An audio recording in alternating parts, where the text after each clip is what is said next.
Whew, I'm fucking greasy. What's up? What's up? What's up? What's happening? Hopefully I'm in the frame. Not quite sure. I should have flipped the camera around before I went and got myself in this precarious position. But these are the things that you have to do when your camera stand breaks. And you know what? I think that goes into the concept of today's video. I think, all too often we kind of come up with a plan and expect that plan to come out perfectly. In fact, I think we're encouraged to make a plan quite often because of things like the way the education system works. So much of it is kind of formulated around you can't do anything without a plan. And I believe in part of that sentiment. I don't think it's 100% true necessarily. I think it's part of the way true. There are things that you should plan. You should plan your route to get somewhere. You should plan how long you're going to stay somewhere, how to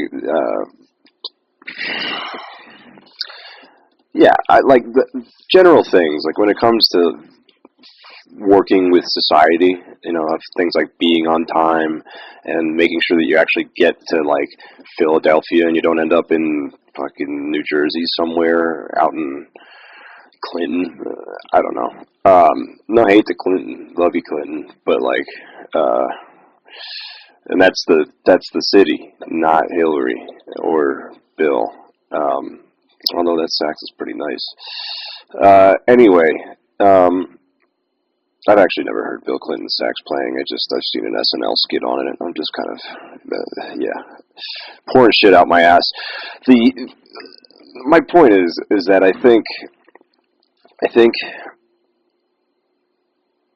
school and life kind of beats this idea into you that you need to be absolutely 100% prepared for anything that you're going to do in your life. And I don't think that there is enough emphasis on the opposite sentiment of that, where you should be unprepared for something in your life. In fact, I think it's probably, I'd argue, in some ways, more important to be unprepared for whatever it is that you may be doing. I think back to so many fundamental, or what's the right word, turning point experiences in my life where I went in with a plan and the plan was completely violated 1,000 times over. And it's one of the most disheartening things, because you think to yourself, you're like, this is my work, my everything that I put into this has gone to shit. Every single waking minute that I've spent suffering over what this thing is that I'm trying to work on has failed me. So, I mean, what else do you do in that situation? You get really disheartened. Sometimes you cry. But it really kind of puts this sentiment into perspective that maybe you shouldn't have everything planned. Maybe it is good to enter things with a good degree of uncertainty, because realistically you can't plan everything. There's just too many variables in life. You look around you, you can see variables in literally everything that you do, from playing the guitar to playing the drums to walking to running to petting your dog to petting your cat to cranking your hog to I don't know, fucking even sleeping. Like, there's so many little nuances that if this, and this are not right, you're not going to be able to do the thing right. And that's where the sentiment of, like, you need to prepare comes from, right? And like I said, to a degree, it's good to prepare. But I do think it is good to be, uncertain, except that you don't know it all. And that if something new or novel is going to pop up in your experience, that you are willing to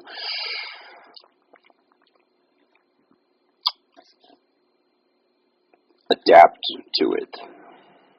That you're willing to say, I don't know enough about this subject to fully see X, Y, Z coming down the pipeline, whatever variable it may be. But I am well equipped enough in the skill of adaptability. That's something that we should really all be working on, is the skill of adaptability. Too little do I see people who don't know how to properly adapt to any situation of any kind. I'm in the music world, so, particularly I see it a lot in music. I see a lot of individuals making music, or playing music specifically, like playing live. And the fundamental aspect of being adaptable is very obviously either neglected or not even known about at all. I don't think it's something that's widely talked about. There's an incentive in playing when you're performing music to, like, if you fuck up, you don't stop, you keep going, right? I don't think that's necessarily the right way to go about it entirely. Like, you should keep going, but there's that nuance of the adaptation, because if you're a beat off, if you're a 16th note off, you're good because of your slip up, and you haven't fine tuned your ability to say, like, okay, how can I make this thing that I fucked up either look intentional or show that I am man enough to accept that it is that it was wrong, but I'm not going to let it define the rest of my performance. It's just another bump in the road. And when I say being man enough, I don't mean like, fucking cold plunges and cold showers and eating only meat and, hunting. I'm talking about, like, I think the concept of, to me is like honesty, just being human and not trying to shirk it, trying to say, I fucked up because I am human and I know that. Because if you act otherwise, that's when stuff starts to get really disingenuous, and people stop believing you, in what it is that you're necessarily talking about or doing, because you almost seem alien, because in that way you kind of are. You're separating yourself from the rest of humanity by showing this facade of I'm perfect, or like I expect perfection out of myself, when it's like, perfection truly doesn't exist. And at the same time too, I think when it comes to specialties, I'd say, like, 98% of the public probably doesn't know what it is that you messed up on, whatever it may be. It's very easy to, let that number not affect you in a positive way. Because I think then your mind immediately goes to, like, well, what about the other 2%, right? What about the other 2% of the musicians who are listening to me and judging me, or the artists who are watching me paint my art, or the drivers that are watching me drive? It's like, yeah, they exist, but there's such a low number, and if you're smart, you'll take what they say with a grain of salt. And whatever the other 98% says, if you can decipher that they don't really know what they're talking about at all, and they're just kind of, pushing out bullshit. Like, if they just say, like, you made a mistake, and that's it. Like, I caught you, I saw you made a mistake. Okay, cool. The other 2%, if you're talking to them, if they're honest with you, and they want to see you grow just as much as they hope you want to see them grow, then they will tell you. They will be absolutely straight up with you and say, yeah, I heard that one mistake there. if it's cool, can I offer my opinion on like how to make it better? How you can kind of like get out of that more effectively. Because I think it's very again, like I said, it's not fully emphasized enough, the concept of adaptability. To fully screw something up, say I screwed up, and roll with that punch and make it look like it was intentional and still come out on top. It all has to happen in like a split second. And that is why it's the most important skill to refine, because the more you kind of take this veil off of realizing like the or thinking of like the perfect structure of reality and stuff. It's like, and you start to see mistakes as being a part of the whole, as being necessary for growth, for the very thing that it is that you're doing to exist. Even if it's the most important moment of your life, even if you're playing Madison Square Garden and you fuck up like the first note or something like that, find a way to win the crowd back on your side. And that doesn't happen without the reps, without the failure. It's a reason why it's in like in bodybuilding or powerlifting, it's common to go to failure on light reps to increase your muscle mass. It's starting to become a more commonly known thing. I think that's the way it goes. Don't take me completely seriously. I'm not a health instructor at all, so don't be commenting, "Oh, you suck. I blew my dick out because I was pumping too hard at the gym." It's not. Yeah, I think it's more important to see, kind of like what I mean in that is that failure is where the growth comes. But you have to, one, fail by yourself, and then two, be willing to fail in front of other people, and then three, be willing to fail in a very public setting where your skills are put on the line, and you have to show up. And you have to finish it out, and you can't be a sourpuss about it either.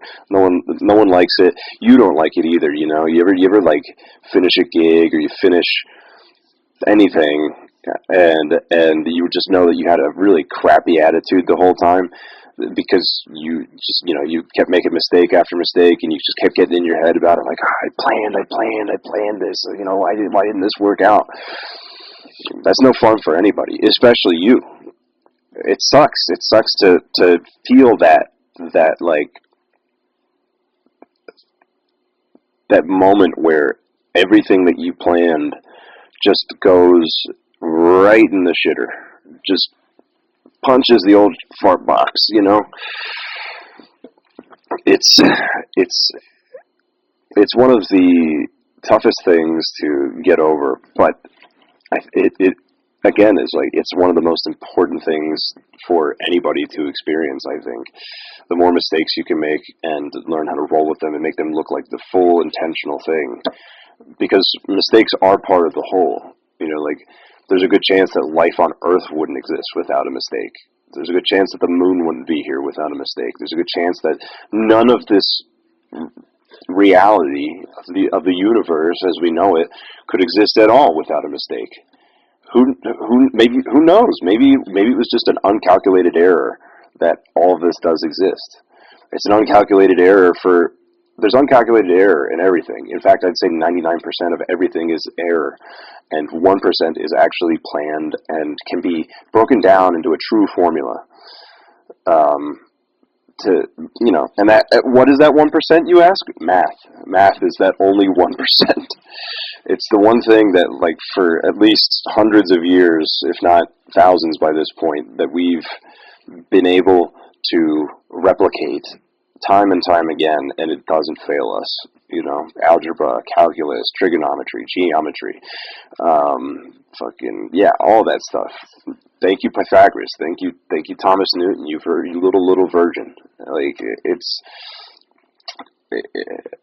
it's so it's important to have those, but I think it also skews our perception as to what we think is uh, normal. It makes us think that our brains see this pattern of like, oh well, if if I can do if I can do this, whatever this is, X Y Z, in math, algebra, if I can say a plus b equals c, then certainly I should also be able to look to something in my field of expertise, being music, and say, oh, it's drums plus bass equals song. Not necessarily, not all the time. There are exceptions, and it goes that way with everything. There are just far, far too many variables to account for in life. In fact, I was just working with a client here in my studio, talking about,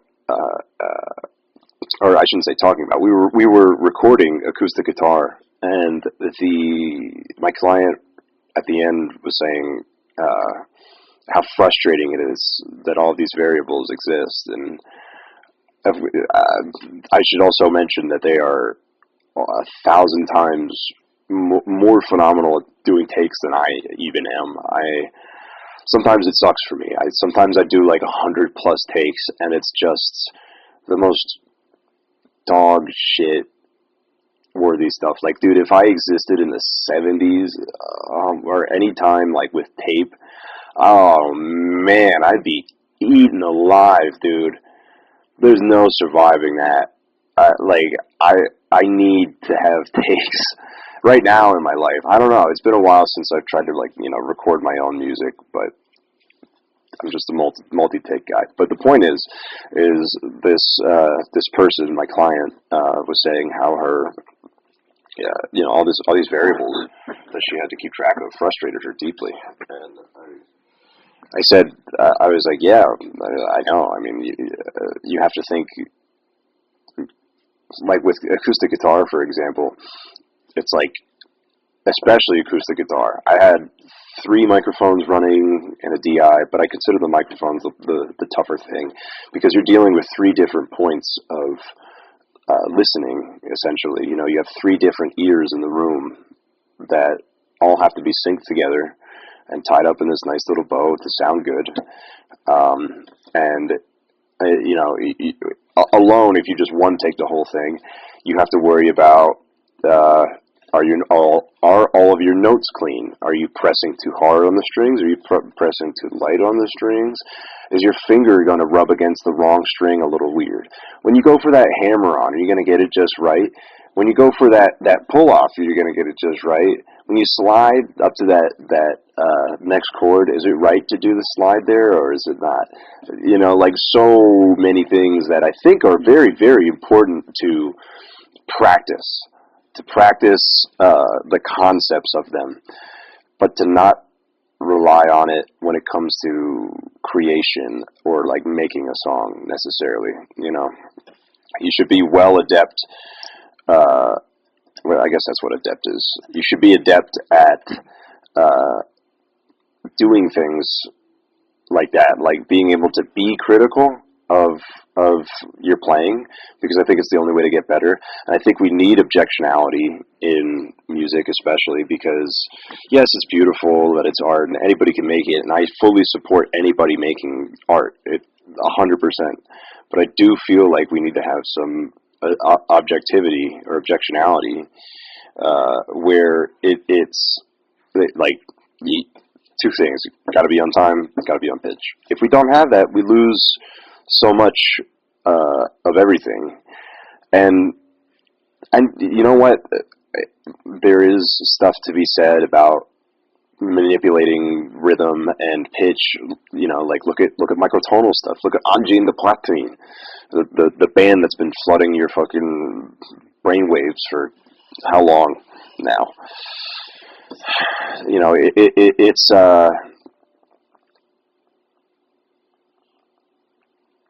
it's totally acceptable. It's totally cool. I love that. I love that kind of music. I love that band. They're cool. But or rhythm. Look at rhythm, like the drunk swing, like Jay Dilla's drunk swing. That's one of the exceptions to the rules because it just I don't know. It just sounds good. It's got to sound tight. You got to sound authentic. You got to sound tight. You got to do justice to the thing that you're doing it to. Don't sound like a poser. Just be so true to what you're doing that it's that it's very, what's the right word? Recognizably you. That when you listen to that song, it's like looking in a mirror. So much as listening to that song and being like, oh my god, it sounds like this artist, and that's good. That's all. That's okay and all. But I think if there's much more merit for yourself in being you and making music for yourself. I think it's more important to have fun with what you're doing at the end of the day. That's the only way you can beat this variable game, honestly, is to just have fun and to not let them get in your way from having fun. Because if you do, then you lost the game. Now you're just a slave to the variables of life, and you're paranoid. You're no better than like a freaking hostage taker. You're looking out the window thinking that the cops are going to snipe him at any moment. I'm just thinking that because I watched that one. Was it a Samuel L. Jackson movie? I don't know, the one where like he takes like people hostage because he's like wrongly accused, and he's trying to like clear his name by taking people hostage. Weird stuff, American movies, man. You know how it be, taking shit to the extreme to prove you're innocent. But yeah, like I think, where was I going with that? Yeah, you're paranoid. You let the variables rule you. You let them tell you what you can and what you can't do. And even what I'm saying in like preparing for the variables is like that in and of itself is I think it's a noble quest. Is it a totally fruitful one? I don't know. I can't say for certain because I don't think it entirely is, but only because in your lifetime you'll only be able to scratch the surface of all of the potential variables that can go wrong in your performance of whatever it is that you might do. And that's why I think there's that old phrase of jack of all trades, master of none, but of course you can add on to it the jack of all trades, master of none. But if a jack of all trades is better than a master of one, right? And that's true. But at the same time, too, it's like look at so many artists out there who are so freaking good at what they do, like disgustingly good, and it makes you like pat your head or squeeze your head out of like, how the fuck did they do that? Perfect case in point, I think, is Julian Lage. No, Lage. I don't know. Sorry, there was an ant on my arm. I don't know how he got here. He's not allowed in here. But hell, how'd he get in here? How'd he get in here? Yeah, but I think of him. I think like he plays like he's only ever played the guitar and has done nothing else but only played the guitar. And I think that's awesome. I think it's really cool. But even he can have mistakes. They're less so. But he's been around the block a lot. He's probably in his 30s now. He's been playing and performing since probably his youth, and obsessively so too. And and that's the thing too. It's like it's almost kind of freeing knowing that you'll never even break the surface of all the variables that can happen as to why you can or cannot perform something perfectly. Um,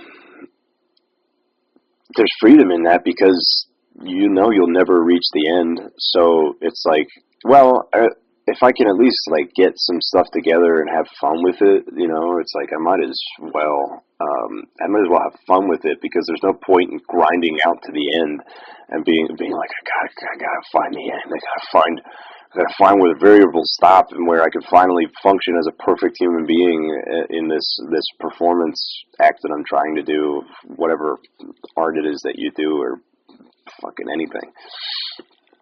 It's just you'll never reach it. It's a beautiful thing, and I think it needs to be spoken of more.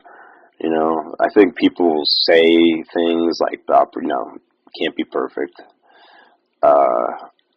It's perfection is an illusion, and it's all well and good, but I don't think many people really talk in depth on it. It's not really spoken of quite often. But hey,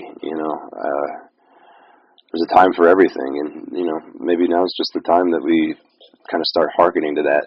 I think we're also just going to start seeing a general culture shift towards imperfections, because I think too much is getting perfect, and I think AI, especially, being so perfect in many of its ways because of like how it can learn at the rate of like 1 billion human lifetimes. I think it will surpass our understanding, because it's just going to become like art that's just too perfect that it's just like ew. Like perfection can be ugly, because I think it would probably make you mad, and mad in like a manic way.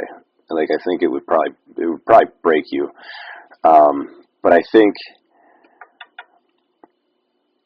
we're just gonna get sick of it. We're just gonna be like, this is boring, because everything that's perfect is the same thing. It's the same fucking thing. Why do I care about looking at this art piece or this art piece or this one or that one if they're all perfect by definition of whatever that might be? It's like art exists because of the imperfection, and there's no other way about it.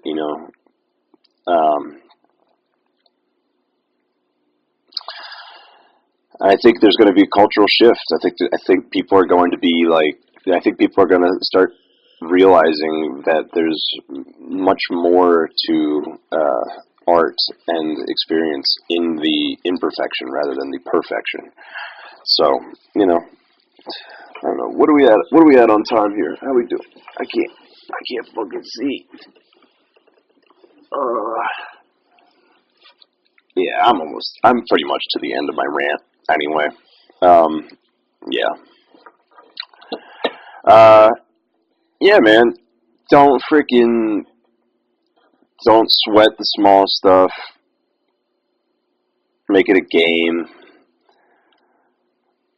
Concentrate on the variables that you can in the moment, but don't stress about them in the moment of performing a thing. It's like no plans whatsoever, except for how to get to the gig. Even then, life might surprise you, because you took a wrong turn and ended up on the wrong street, and maybe ran into the wrong person. You never know, and I think it's important to not know, and to also say, to cap it with the very fine quotes by I don't know his name, but actually I from trying to think of his name, I completely forgot what the hell I was going to say. See? Don't go with the plan. Oh, I know that I do not know. That's it. Oh fuck. I'm stuck.